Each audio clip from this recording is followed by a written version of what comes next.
Setelah berperang 12 hari, Iran dan Israel, sekarang Israel katanya akan kembali fokus pada Gaza. Seperti apa kondisi terakhir di sana, Mas Husain?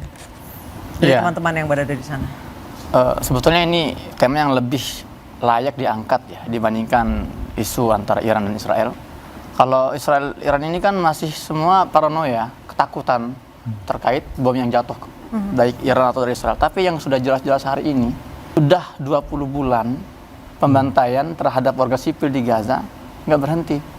Ada perbandingan menarik. Tempo menulis bom yang dijatuhkan oleh Amerika ke Hiroshima Nagasaki itu hanya 15 kiloton. Sementara yang jatuh ke Gaza sampai hari ini sudah 100.000 ton atau 100 lebih kiloton.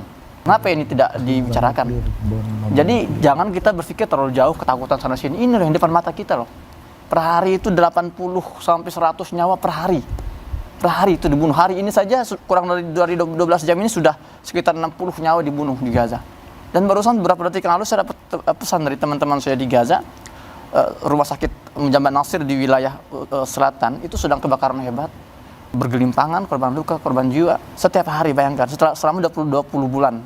Itu konsisten. Maksud saya, mana peran kita di sini? Kenapa kita begitu normalisasi terhadap jumlah korban jiwa? Bayangkan kalau suatu hari ada satu pesawat Indonesia misalnya gitu ya meledak jatuh 70 orang meninggal, itu pemberitaan bisa berhari-hari tuh. Yes, yeah. Ini per hari 80 nyawa.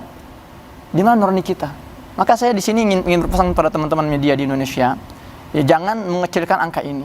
Ini kita bicara masalah bukan hanya angka tapi jiwa manusia.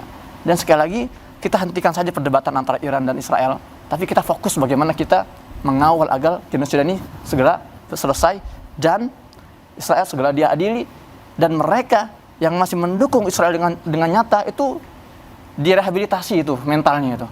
Terutama orang-orang yang masih mengaku sebagai warga Indonesia, tapi dia jelas-jelas menginjak prinsip dan kehormatan bangsa kita yang anti penjajahan, dengan bangga dia tampil di media-media mainstream. Saya ini pro Israel. Maksudnya tolong hargai. Katanya ini interupsi boleh menyela. Saya nggak motong. Ya.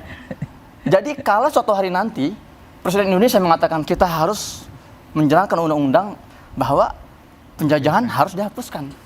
Jelas ya? Bayangkan kalau misalnya dengan kata-kata ini lalu Israel mengatakan, oh itu Indonesia berbahaya tuh, ingin menghapus kita.